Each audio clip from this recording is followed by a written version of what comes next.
Hey everybody, you know it, Jiggin Jerry. Well, you know, I do a good number of shows inshore and freshwater. You know, up in the mountains for mountain trout and, you know, pond fishing for largemouth bass, and of course inshore fishing for inshore slam and, you know, and near shore. But one thing you don't see me do too often is you do not see me film myself fly fishing. Doesn't mean I don't fly fish, because I do. And I find it quite fun. You know, if you really are interested in giving fly fishing a try, a great way to start out, okay? You know, pick up a good combo. This right here I built myself. This rod here is a little 4-weight. Nothing major, 7-foot, 2-piece, you know, set up. And what I do is I take it out and I love to pond fish for largemouth bass with these rods. It's great. So I haven't been doing it quite as often as I should have, but I've gone out a few times with a friend of mine and it's been pretty successful. Seriously, take a look at some of these cell phone pics that I keep. Of course, you know, got to take that cell phone pic of those bass you catch. Check these out.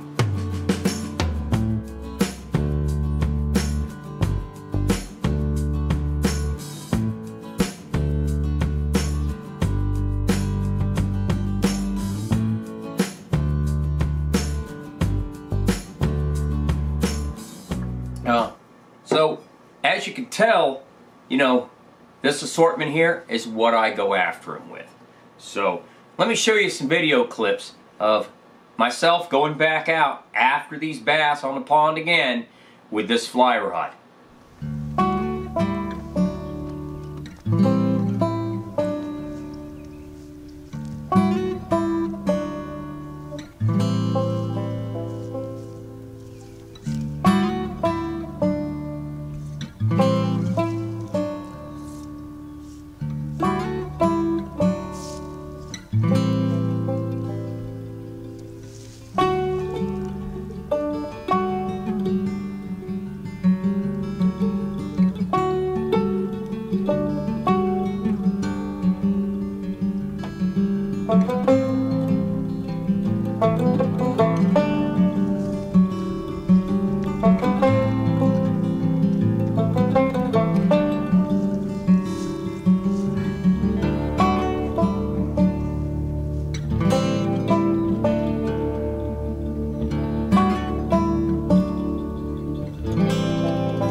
fly, guys. Took me a little bit to work them. How you like that?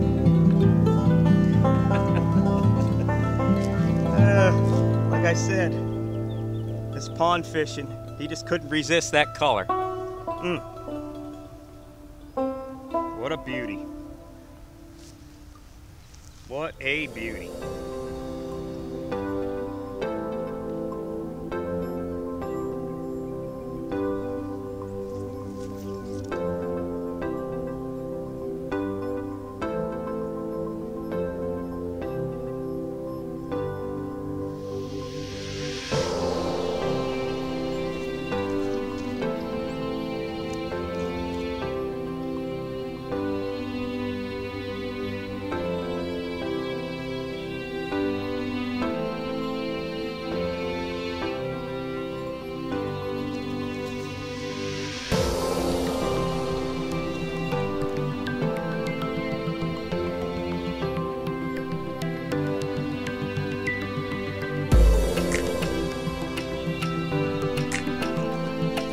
See if we get a hook up.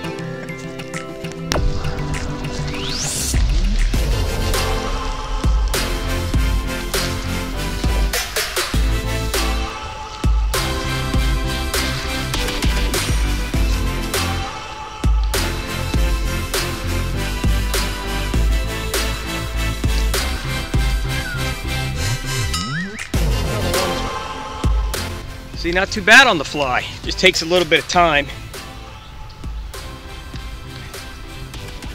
Oh, thank you. What is it? It's a largemouth bass.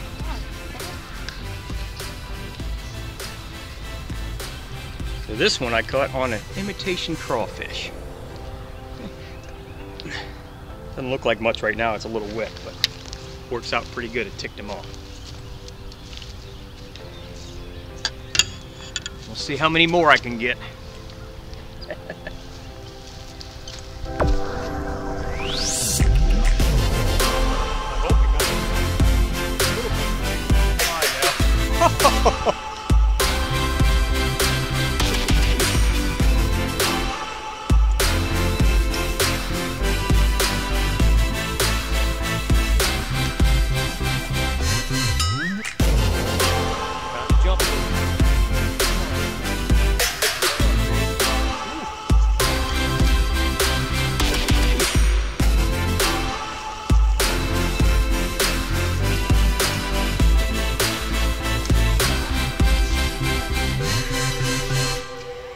That's a beast on the fly now. Thank you. That's that imitation crawfish right there. That little fly did all that. So it can be quite successful with a fly rod pond fishing for bass.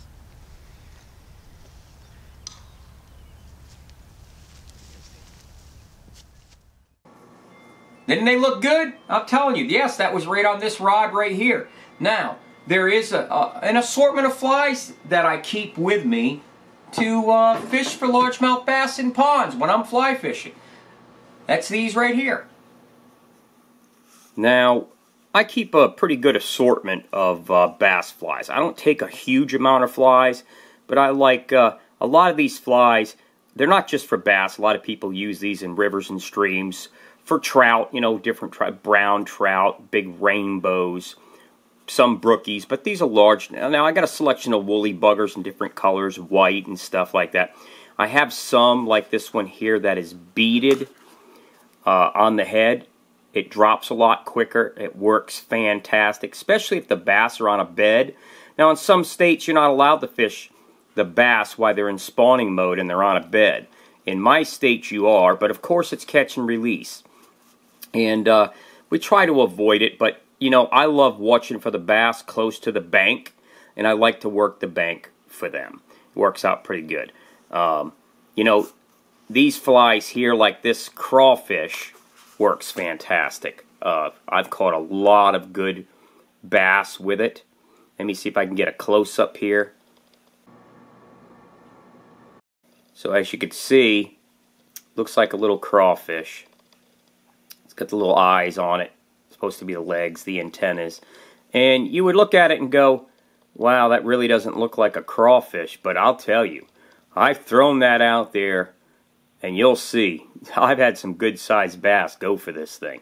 So it works out pretty good. You can have a lot of fun. Now, another one of my favorites for top water is this floating frog. This little frog looks fantastic. It even pops when you pull your line across the top. And the legs, they kick back and forth on top of the water. It looks like a real little frog. And you wouldn't believe, especially along the bank towards dusk, the bass that will crush this thing. It's absolutely fantastic. You can have a lot of fun fly fishing. I mean, you really can. You know, I keep a group of different assorted colored teasers. And these teasers, you know, they work great. Of course, you work them just like a streamer. And they get the nice, colorful, different colored eyes. It's got a little bit of a, kind of like a weed guard to keep you off the bottom. And this curly tail spins really, really well in the water. And a nice, slow pattern retrieve. And up and down pattern. I'll pull and then let it drop. And then I'll pull and then let it drop. And those bass, they just pick it up a lot of times on the drop, or when I take off from the drop and start pulling again, they can't resist it and they come after it and just slam it. It works out really good. And of course, like I said, I have these in different colors.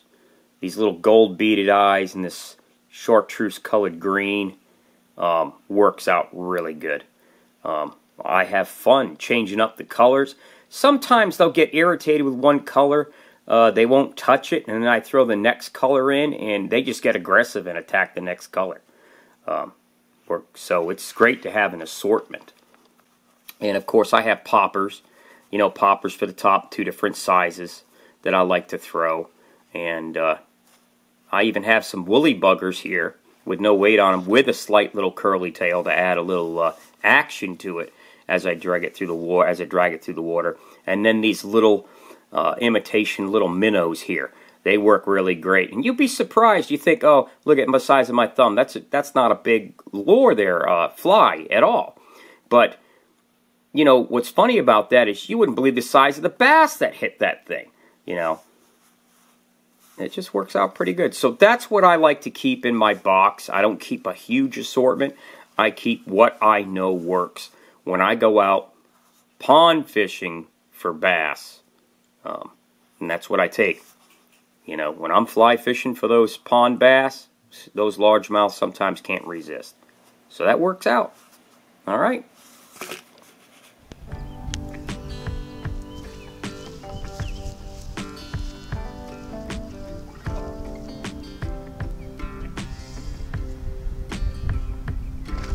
Oh, he threw it!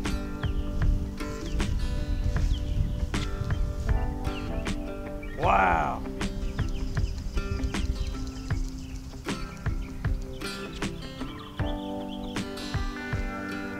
He threw it, guys.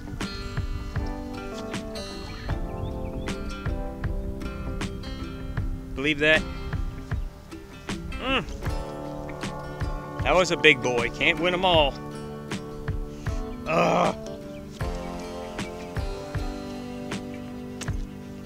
Such a bummer.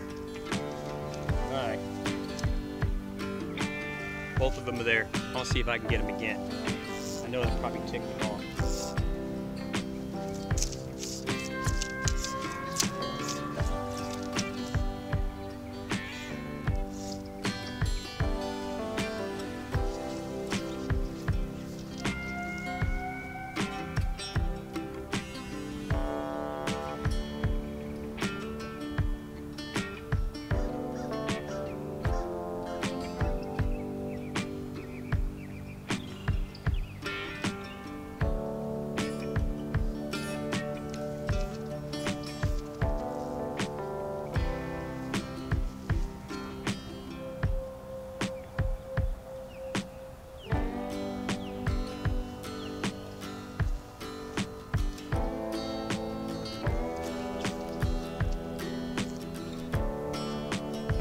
What a pain.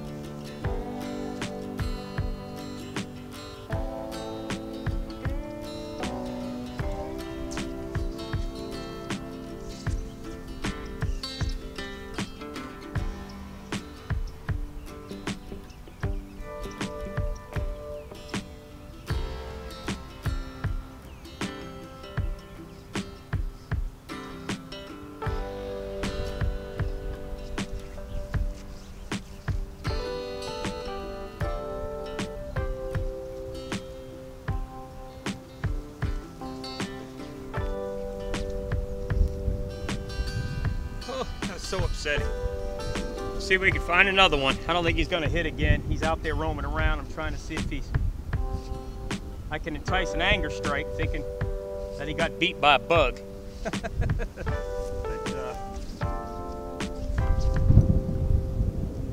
See what happens.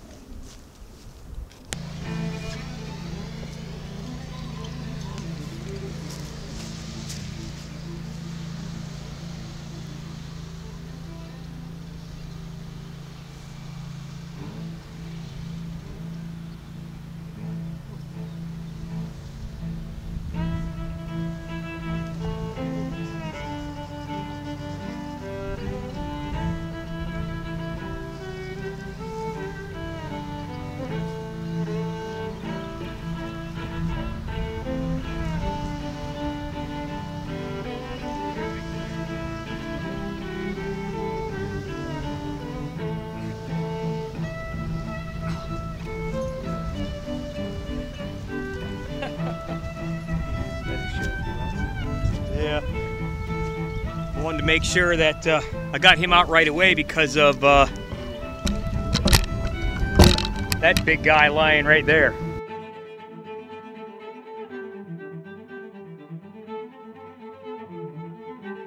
You know, it's never been that comfortable be fishing at public parks. And in the public park with little children running around, you got an 8-foot alligator sitting in a public park. Technically, they should be removed, but I think certain authorities have gotten pretty lazy about that.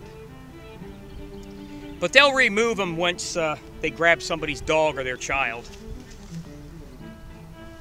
They don't have to be killed, they just got to be relocated. They shouldn't be in a residential park.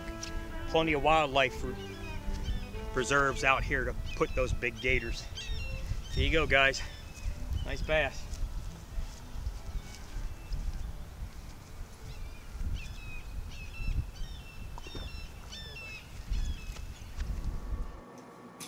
Now, doesn't that look like fun? Now, I will admit, it can be time-consuming. You know, you have to be ready to put some time in on these bass. Don't just give up after a couple of casts. Stay on them. Cast and cast and cast. Change up your flies. Now, I don't know if you've noticed, but when I'm throwing at these bass, I'm not being delicate about it. It's not like fishing for trout in a river where I'm trying to make the least amount of racket as I can, and I don't want them to notice the fly hitting the water close by them. I throw up ahead and get it to drift by them. And with a bass, I'll sit there and I will flip that fly and pap it right off the top of the water 3 or 4 times right around that bass, because bass are attracted to that pop right on top of the water. And a lot of them, they started looking around, wondering what was popping that water, and then in the 3rd or 4th flip, I'd drop it right in there past him, and then I'd come by and he'd see it and aggressively attack that. Or he would just start circling it, curious, wondering what that was, whether or not he should commit to a strike. And sure enough, with a little bit of patience, bam!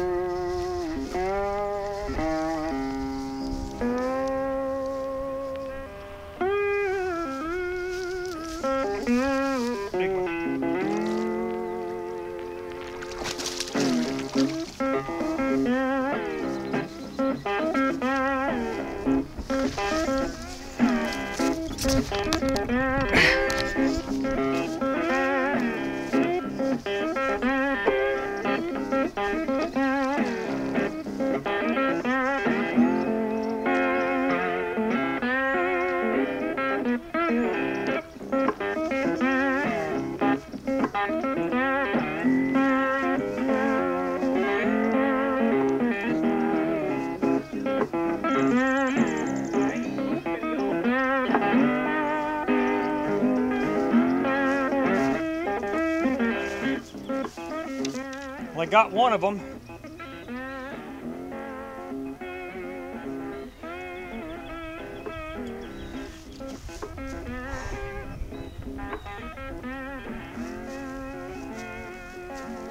I thought I'd get my flies bait. There's 2 of them. Yeah, I was thinking that'd be great video footage too. Yeah, let's see. Look at that. His mate got both our flies, 2 flies. They're not in this guy's mouth, unless he spit them. But I don't see them.